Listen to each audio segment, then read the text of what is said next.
అయ్యప్ప పులిపాల కోసం అడవికి వెళుతున్నప్పుడు ఆయన పెంపుడు తండ్రి రాజశేఖర మహారాజు పరమేశ్వరుడు తన పుత్రునికి తోడుగా ఉండే విధంగా ఆయనకు ఒక ముక్కంటి కొబ్బరికాయ, దానితో పాటు కొన్ని ఆహార పదార్థాలను ఇచ్చి పంపించాడు.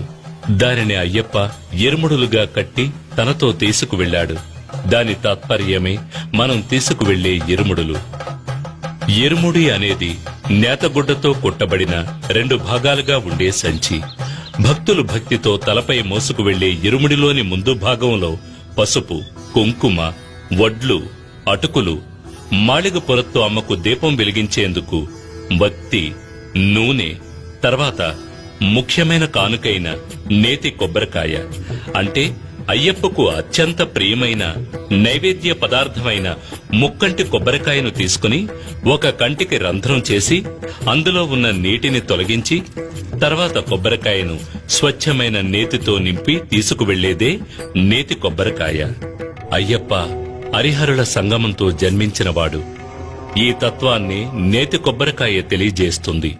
కొబ్బరికాయకు 3 కళ్లుంటాయి కనుక అది శివుని అంశగా భావించబడుతుంది.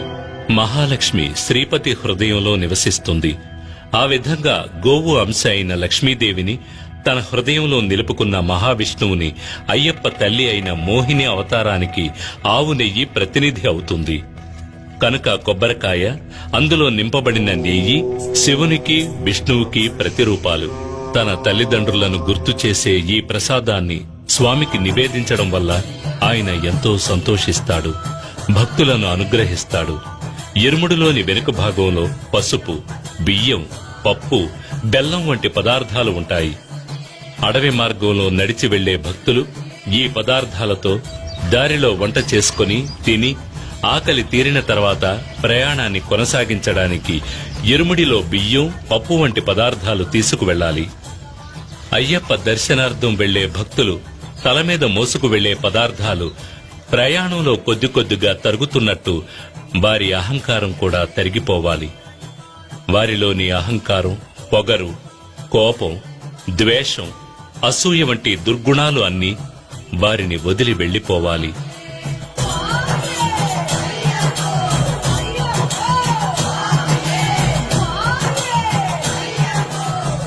శబరిమలపై ఉన్న అయ్యప్పని దర్శించడానికి భక్తులందరూ ఎరుమేలి అనే చోట ఒకటిగా చేరతారు. ఎరుమేలిని శబరిమలకు ప్రవేశ ద్వారం అని కూడా చెప్పవచ్చు. ఇక్కడ రాజశేఖర మహారాజు నిర్మించిన ధర్మశాస్త ఆలయం ఉంది. ఈ ఆలయానికి ఎదురుగా అయ్యప్పకు మిత్రుడైన వావర్స్వామి మసీదు ఉంది. అయ్యప్ప భక్తులు వావర్స్వామికి నమస్కరించి అక్కడ ఇచ్చే విభూతి ప్రసాదాన్ని తీసుకుంటారు. ఈ ఎరుమేలిలోనే ముఖ్యమైన ఘట్టమైన పేటై తొళ్లలనే కార్యక్రమం జరుగుతుంది. అప్పుడు భక్తులు తమ మనసులోని చెడు ఆలోచనలను తొలగించుకునే ఉద్దేశంతో నాట్యమాడతారు. పేటై తొళ్లలు ముగిసిన తర్వాత అక్కడికి వచ్చే కన్యస్వాములకు ఒక కర్ర ముక్క, ఒక నల్లని నాడా ఇవ్వబడతాయి. ఎరుమేలిలో పేటై తొళ్లలు ముగించుకుని ప్రయాణాన్ని కొనసాగించే భక్తులు పెరుత్తోడు, కోటైపాడి అనే ప్రదేశాలను దాటి కాళైకట్టి అనే ప్రాంతానికి వస్తారు. ఈ కాళైకట్టి అనే ప్రాంతమే మహిషముఖి శరీరం పైన స్వామి నర్తించి తన విజయోత్సాహాన్ని చాటిన చోటు. ఆ నాట్యాన్ని చూడవచ్చిన పరమేశ్వరుడు తన నందిని అక్కడ ఒక చెట్టుకి కట్టివేయడం వల్ల ఆ ప్రాంతం కాళైకట్టి అని పేరుగాంచింది. ఆ తర్వాత అళుదా నదిలో స్నానం చేసి భక్తులు నది అడుగున ఉన్న ఒక రాయిని తీసుకువెళ్లి దారిలో ఉన్న కల్లిడం కుండ్రుని చేరి రాక్షసిని సమాధి చేసిన చోట ఆ రాతిని ఉంచుతారు. అందుకే ఆ చోటు కల్లిడం కుండ్రు అని పిలువబడుతోంది. ఆ తర్వాత ఇంజిప్పారే కోటను దాటి ఉడుంబారే కోటలో శ్రీబుద్ధనాథుణ్ణి పూజించి విభూది అనే భస్మాన్ని తీసుకుంటారు. తర్వాత శబరిమల వెళ్లే దారిలో భక్తులు పవిత్ర నది అయిన పంపా నదిలో స్నానం చేసి తమ పాపాలను తొలగించమని అయ్యప్పను ప్రార్థించి అక్కడ ఉండి పంబాస్తి అనే కార్యక్రమంలో 108 పొయ్యిల్లోని బూడిదను కన్యస్వాములు తమ ఇంటికి తీసుకువెడతారు. ఆ తర్వాత విఘ్నేశ్వరుని పూజించి శబరిమలపైకి యాత్ర ప్రారంభిస్తారు. అప్పాచి మెట్టు దాటి తర్వాత నీలిమలని చేరుకుంటారు.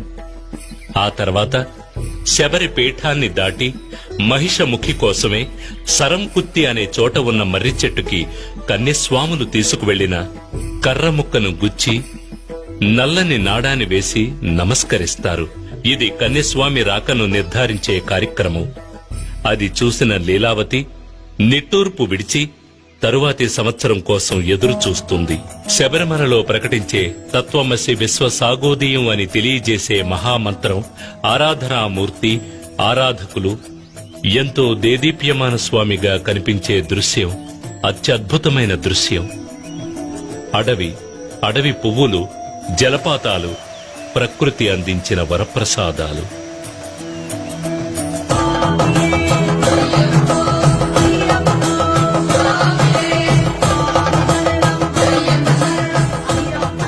తర్వాత అయ్యప్ప సన్నిధికి ముందుగా ఉన్న 18 తత్వాలకు చిహ్నాలైన స్వామి తత్వాధీనుడై ఉన్నాడని తెలియజేసే 18 మెట్లు ఎక్కి వెళ్లి అయ్యప్ప సన్నిధానం చేరుకొని తమ పాపాలను, దోషాలను, కష్టాలను తొలగించమని ప్రార్థించి భక్తి పారవస్యంలో మునిగి ఆ రాత్రి అక్కడే ఉండి ఆనందిస్తారు.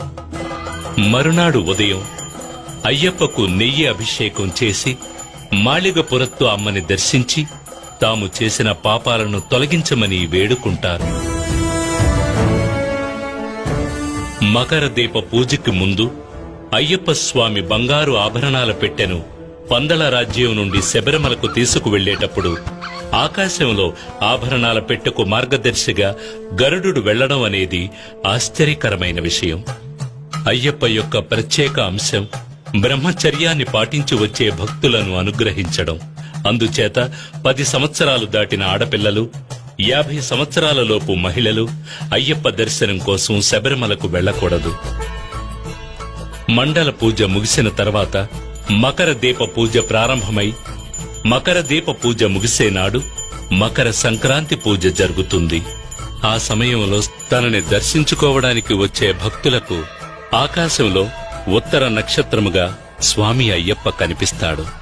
భక్తులు శబరిమలపై ప్రసాదంగా అమ్మబడే అరవణ పాయసం, అప్పాలు, నెయ్యి మొదలైనవి తీసుకుని తిరిగి పంపానదిని చేరుకుని తర్వాత తమ ఇళ్లకు వెళ్లిపోతారు.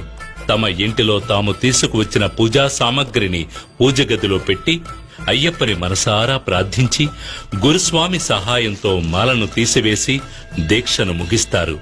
స్వామియే శరణమయ్యప్ప.